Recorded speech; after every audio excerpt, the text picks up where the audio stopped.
जय जय श्री राधे श्याम। जय जय श्री राधे श्याम। जय जय श्री राधे श्याम। ओम हर हर महादेव। आज मैं आपको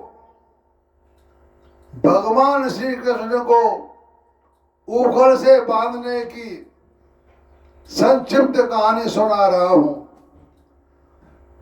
सुखदेव जी कह रहे हैं कि परीक्षित, एक समय की बात है, नंद रानी यशोदा जी ने घर की दासियों को तो दूसरे कामों में लगा दिया और स्वयं अपने लाला को मक्खन खिलाने के लिए दही मथने लगी। मैंने तुमसे अब तक भगवान की जिन बाल लीलाओं का वर्णन किया है, दधि मंथन के समय वे उन सब का स्मरण करती और गाती भी जाती थी। वे अपने स्थूल कटक भाग से सूत से बांधकर रेशमी लहंगा पहने हुए थी। उनके स्तनों में पुत्र स्नेह की अधिकता से दूध टपक रहा था और वे कांप भी रही थी। नेति खींचते रहने से बाहें कुछ थक गईं। हाथी के कंगन और कानों के कर्णफूल हिल रहे थे। मुंह पर पसीने की बूंदें झलक रही थी।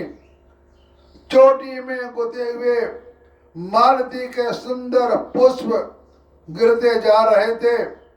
सुंदर मोह वाली यशोदा इस प्रकार दही मत रही थी।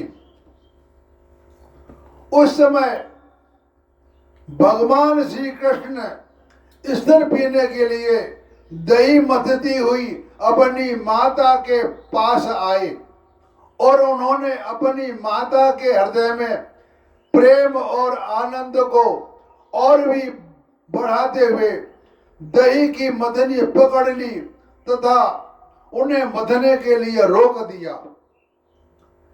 श्री कृष्ण माता यशोदा की गोद में चढ़ गए। वात्सल्य स्नेह की अधिकता से उनके स्तनों में दूध तो स्वयं झर रहा था। वे उन्हें पिलाने लगी और मंद मंद मुस्कान से युक्त उनका मुख देखने लगी। कितना लाला मेरा अच्छा है। इतने में ही दूसरी ओर अंगीठी पर रखे हुए दूध में उफान आ गया। उसे देखकर यशोदा जी ने उन्हें अतृप्त ही छोड़कर जल्दी से दूध उतारने के लिए चली गई। इससे श्री कृष्ण को कुछ क्रोध आ गया। उनके लाल लाल होठ फड़कने लगे। उन्हें दांतों से दबाकर श्री कृष्ण पास ही पड़े हुए लोड़े से दही का मटका फोड़ डाला और बनावटी आंसू आंखों में बैठ गए और दूसरे घर में जाकर अकेले में बासी माखन खाने लगे। इसके बाद यशोदा जी ओटे हुए दूध को उतारकर फिर मथने के घर में चली गईं। वहीं देखते ही देखते दही का मटका टुकड़े टुकड़े हो गए। वे समझ गई कि यह सब मेरे लाला का ही करतूत है। तो साथ ही उन्हें वहां देखकर यशोदा माता हंसने लगी। इधर उधर ढूंढने पर पता चला कि श्री कृष्ण एक उल्टे हुए ऊखर पर खड़े हैं और ठीके पर का माखन ले लेकर बंदरों को खूब लुटा रहे हैं। उन्हें यह भी डर है कि कहीं मेरी चोरी खुल न जाए, इसलिए चौकन्ने होकर चारों ओर ताकते जाते हैं। यह देखकर यशोदा रानी पीछे से धीरे धीरे उनके पास जा पहुंची। जब श्री कृष्ण ने देखा कि मेरी माँ हाथ में छड़ी लिए मेरी ओर आ रही है, तब झट से ओखली पर से कूद पड़े और डरे हुए भांति भागे। तो बड़े बड़े योगी तपस्या के द्वारा अपने मन को अत्यंत सूक्ष्म और शुद्ध बनाकर भी जिनमें प्रवेश नहीं कर पाते, पाने की बात तो दूर रही, उन्हें भगवान के पीछे पीछे उन्हें पकड़ने के लिए यशोदा जी दौड़ी। जब इस प्रकार माता यशोदा श्री कृष्ण के पीछे दौड़ने लगी, तब कुछ ही देर में बड़े बड़े एवं हिलते हुए नितंबों के कारण उनकी चाल धीमी पड़ गई। वेग से दौड़ने के कारण चोटी की गांठ ढीली पड़ गई। वे ज्यों-ज्यों आगे बढ़ती, पीछे पीछे चोटी में गुथे हुए फूल गिरते जाते। इस प्रकार सुंदरी यशोदा ज्यों-ज्यों करके उन्हें पकड़ सकी।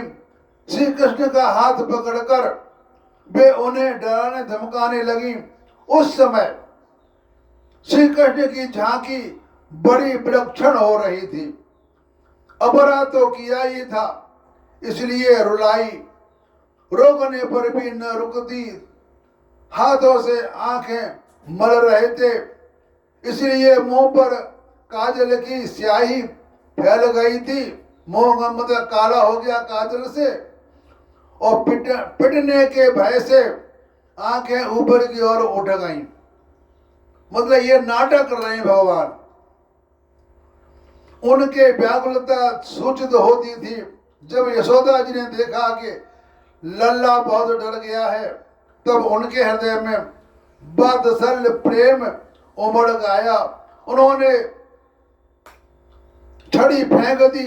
इसके बाद सोचा कि इसको एक बार रस्सी से बांध देना चाहिए, नहीं तो यह कहीं भाग जाएगा। तो कहते हैं कि परीक्षित, सच पूछो तो यशोदा मैया को अपने बाल के ऐश्वर्य का पता न था, जिनसे न बाहर है न भीतर है, न आदि है न अंत है, जो जगत के पहले भी थे बाद में भी रहेंगे। इस जगत के भीतर तो है ही, बाहरी रूप में भी हैं, और तो क्या जगत के रूप में भी स्वयं वही है। मतलब कहने का यह है कि यशोदा मैया नहीं पहचान सकी कि ये सभी जगत के स्वामी पालनहार हैं। यही नहीं, जो समस्त इंद्रियों से परे और अव्यक्त है, उन्हीं भगवान को मनुष्य का रूप धारण करने का कारण पुत्र समझकर यशोदा जी ने रस्सी से ऊखर में ठीक वैसे ही बांध देती हैं जैसे कोई साधारण बालक। जब माता यशोदा अपने उद्यमी और नटखट लड़के को रस्सी से बांधने लगी, तब वह 2 अंगुल छोटी पड़ गई। तब उन्होंने दूसरी रस्सी लाकर उसमें जोड़ी। जब वह भी छोटी हो गई, तब उसके साथ और जोड़ी। इस प्रकार वे ज्यों-ज्यों रस्सी लाती और जोड़ती, त्यों-त्यों जुड़ने पर भी वह सब 2 अंगुल छोटी पड़ जाती थी। तो यशोदा जी ने घर की सारी रस्सियां जोड़ डाली, फिर भी वे भगवान श्री कृष्ण को न बांध सकी। उनकी असफलता पर देखने वाले गोपियां मुस्कुराने लगी और वे स्वयं भी मुस्कुराती हुई आश्चर्यचकित हो गई। भगवान श्री कृष्ण ने देखा कि मेरी माँ का शरीर पसीने में लथपथ हो गया है, चोटी में गुथी हुई मालाएं गिर गई हैं और वे बहुत थक गई हैं। तब कृपा करके वह स्वयं ही अपने माँ के बंधन में बंध गए। तो परीक्षित भगवान श्री कृष्ण परम स्वतंत्र हैं, ब्रह्मा इंद्र आदि के साथ संपूर्ण जगत के उनके बस में है। फिर भी इस प्रकार बनकर उन्होंने संसार का यह बात दिखला दी कि मैं अपने प्रेमी भक्तों के बस में हूं।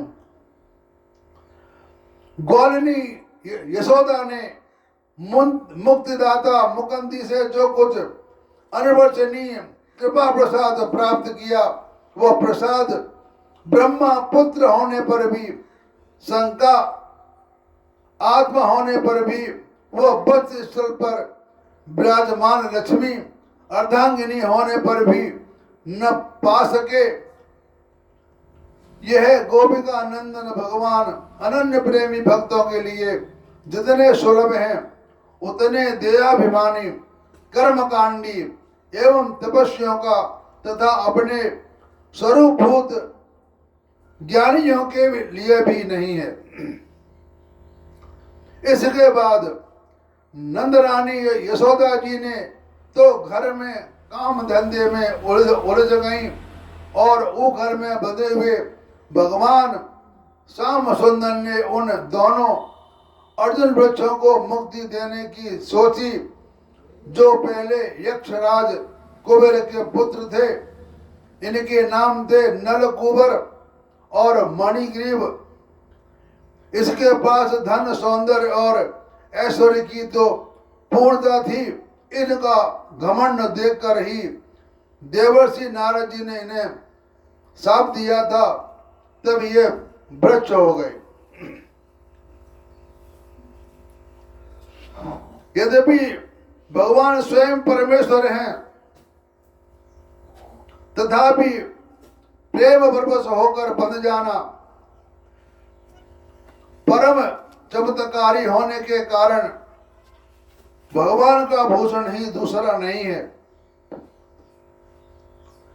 आत्मा होने पर भी भूख लगना, पूर्ण काम होने पर भी अतृप्त रहना, शुद्ध सत्य स्वरूप होने पर भी क्रोध करना, स्वराज्य लक्ष्मी से युक्त होकर भी चोरी करना, महाकाल यम आदि को भय देने वाले होने पर भी डरना और भागना, मन से तीव्र गति वाले होने पर भी माता के हृदय में पकड़ा जाना, आनंदमय होने पर भी दुखी होना, रोना, सर्वव्यापक होने पर भी बद जाना, यह सब भगवान की स्वाभाविक